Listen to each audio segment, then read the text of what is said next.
Boa noite para você, Fernando. Boa noite. Eu queria te perguntar o seguinte: sobre Boa esse noite. empate 2-2, é, foi um resultado positivo, foi um resultado negativo? Em cima disso, qual a matemática que vocês agora estão fazendo em termos de acesso para a Série A? Obrigado pela atenção.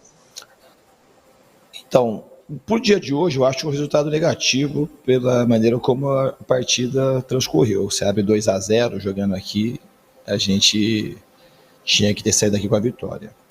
Agora, saber se o resultado foi negativo ou positivo de fato, a gente vai saber no final da jornada. Eu espero que tenha sido mais um ponto que o Vasco somou, a gente conseguindo o nosso objetivo, que é o acesso. Mas para hoje, se perguntar hoje, especificamente hoje, eu acho que a gente deixou de levar 2 pontos para o Rio de Janeiro.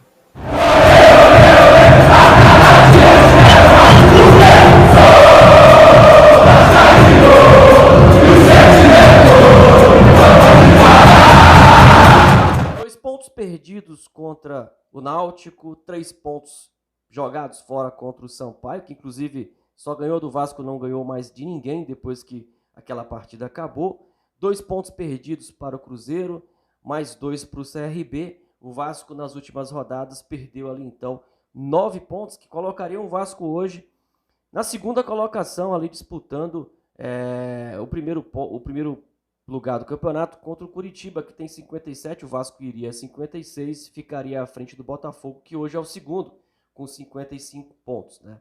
Para mim está encaminhada a classificação do Curitiba e do Botafogo, restam aí pelo menos 2 vagas, uma já está quase certa com o Avaí, resta aí CRB, Goiás e Vasco brigando pela última posição, mas o Vasco realmente tem deixado muito a desejar. Numa rodada favorável, o Vasco teve resultados que foram totalmente favoráveis, né, para que o Vasco pudesse brigar por uma aproximação maior, né, em relação ao acesso. O Vasco hoje tem 47 pontos e está a 5 pontos do Goiás, que é o quarto colocado. Goiás que tropeçou nessa rodada, Guarani tropeçou também, e aí cabe ao Vasco agora, nesses próximos 7 jogos, o Vasco precisa vencer 6, né, 85% de aproveitamento com um time que nunca conseguiu fazer esse tipo de desempenho. Né?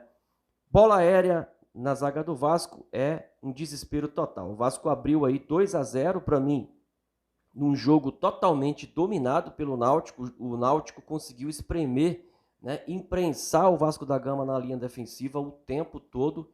E o Vasco achou um gol com o Nenê muito oportunista, acabou pressionando o zagueiro, fez 1-0, um gol que deu uma certa tranquilidade ao Vasco. O Vasco logo em seguida, para mim, na única, né, jogada em que o Vasco fez, o Vasco achou ali uma jogada e acabou envolvendo a defesa do Náutico, fez 2-0 com o gol do Germancano.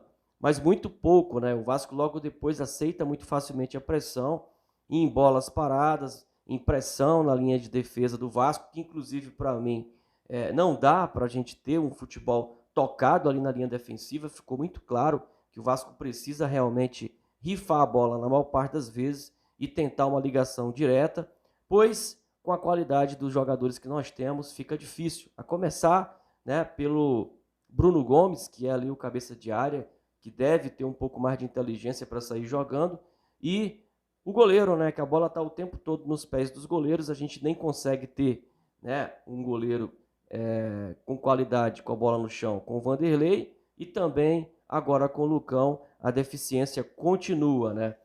28 gols levados de bola parada, e aí é uma festa para qualquer adversário, né? Os adversários do Vasco hoje já sabem, né, que basta pressionar e numa jogada de bola parada ou num cruzamento na área, a gente vai ter grandes dificuldades, né? Porque temos laterais muito baixos e o Zeca totalmente desatento em grande parte das bolas alçadas. Foi assim no primeiro gol e foi assim no segundo gol, em que ele estava ali posicionado junto com o Marquinhos Gabriel para tentar disputar alguma coisa. Os dois jogadores ficam inertes, né? Não prestam atenção na marcação, não se posicionam de forma estratégica, já que tem baixa estatura, e acabam tentando contar com a sorte e dá no que dá, né? O Vasco mais uma vez levando gols de bola parada, né? E aí, os jogos do Vasco que vem pela frente, o Vasco vai ter sérias dificuldades, até porque tem 3 confrontos diretos. E quando os confrontos são diretos, o Vasco começa a se complicar na competição. Foi assim no primeiro turno e foi assim também no começo desse segundo turno, né? O Vasco, inclusive, contra o Sampaio tinha ali uma disputa, né, quase que direta, até porque os times estavam um pouco próximos ali em relação à tabela do campeonato. O que o Vasco fez? Com um homem a mais, acabou durante todo um segundo tempo perdendo para o Sampaio. Adivinha como? Num lance de bola parada. Para mim, complicou demais. O Vasco tem hoje 15% de chances de acesso e para mim o Vasco hoje acaba perdendo, né, essa possibilidade para si, né? O Vasco precisa de um desempenho de 85% de aproveitamento, vencer 6 jogos em 7 para poder chegar a 65 pontos e quem sabe aí no final do campeonato realmente está ali ainda vivo nessa disputa, né?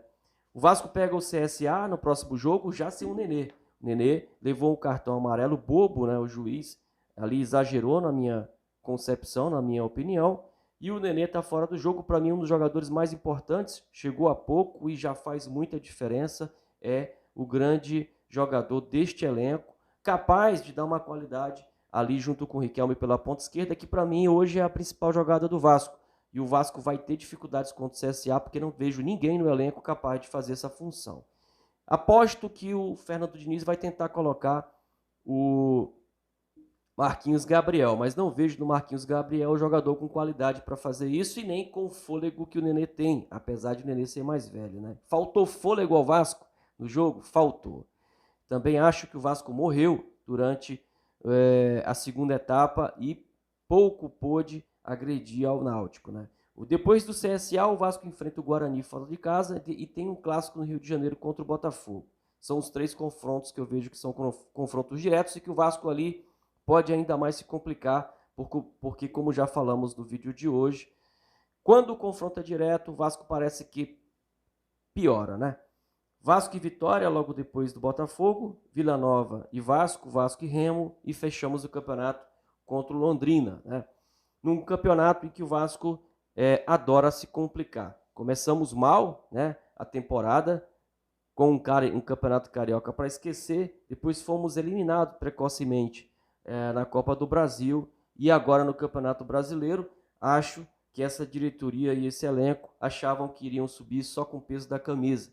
Já não é mais assim, né? Todo time que enfrenta o Vasco busca fazer o seu melhor, busca dar o seu melhor, e tem sido assim, e o Vasco precisa entender isso. Tá jogando fora ou dentro de casa, tem que jogar o seu melhor, tem que dar o máximo em campo, porque só assim vai conseguir driblar, né, essas dificuldades que é jogar contra o adversário muito fechado, jogar contra o adversário que realmente faz a partida como se fosse a última partida das suas vidas, né? Bom, esse é o vídeo de hoje. Se você gostou, deixa aí o like, se inscreve, compartilha e quero saber a tua opinião. Você ainda acredita que o Vasco consegue vencer 6 de 7 jogos? Eu, particularmente, como torcedor, gostaria muito, mas com os pés no chão, acredito que o Vasco se complicou no campeonato e pode realmente aí, nessa temporada, ter cravado a sua permanência na Série B por mais um ano, né? Infelizmente, é isso que se desenha, né? A gente torce para que o Vasco faça aí uma reta final diferente, que o time possa se posicionar de forma melhor, mas a verdade é que nos últimos jogos a gente vem jogando mal. Jogamos mal contra o Sampaio, jogamos mal contra o Náutico, e isso tem se repetido, uma oscilação, né, e uma capacidade do Vasco de sofrer nas partidas, né? Deixa aí tua opinião, se gostar, deixa o like, compartilha, se inscreve, e a gente vai te agradecendo até aqui, tá bom? Você que ficou até aqui, o nosso muito obrigado. Fica na paz, fica com Deus e até mais.